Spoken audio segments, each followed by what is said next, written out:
আল মুনজেদ উর্দু পৃষ্ঠা নম্বর 13। আল মুনজেদ যে আরবি লুগাত আছে এর উর্দুটা 13 নম্বর পৃষ্ঠায় এই কথাগুলো লেখা আছে, আরো হাওলা টাওলা দেখা সহ। এগুলো আল্লাহ রসুল ফেরেশতাদের সিজদা কখন বলতে বলছেন? যখন আল্লাহ পাক আদম আলাইহিস সালামকে যেই পরিমাণে ইলম আল্লাহ পাক দেওয়ার ইচ্ছা সব দেওয়া ভরপুর, ফেরেশতারা বলতে পারেন। তো আদমকে জিজ্ঞাসা করার সঙ্গে সঙ্গে করতেছে, বলতেছে আদম আলাইহিস সালামের সমস্ত ইলম দান করছেন কে? আল্লাহ।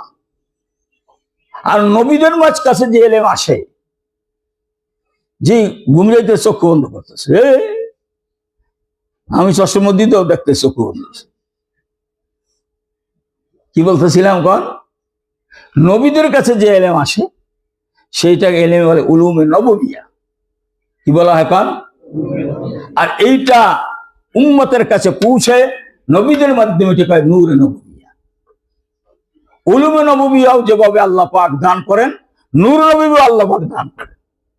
উলুমে নববিয়ার দ্বারা ততক্ষণ পর্যন্ত উপকৃত হবে না যতক্ষণ পর্যন্ত নূরে নববিয়া না আসবে। কিতাব বলছেন তো, বর্তমান উলুমে নববিয়াদার কিতাব আর নূরে নববিয়াদার सीना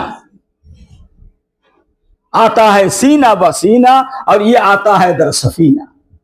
सफीना में किताब उलुमे नबी किन मध्य আছে কন? কিতাবের দরসের মধ্যে। আর নূর নবী আসে কিসের মাধ্যমে কন? যখন কোন কামেল ওস্তাদ দরসে বসেন, আল্লাহ পাক যাদেরকে দান করছে উলুমে নববিয়া, নূরে নববিয়া, তো উলুমে নববিয়া যখন তারা শুরু করেন, ওই উলুমে নববিয়ার সঙ্গে সঙ্গে নূরে নববিয়া প্রকাশ পেতে থাকে। আর নূরে নববিয়া যখন প্রকাশ পায়, তার সামনে যারা ছাত্র বসে, আল্লাহ পাক তাদের সিনার মধ্যে উলুমে নববিয়াও দান করেন, নূরে নববিয়াও দান করেন।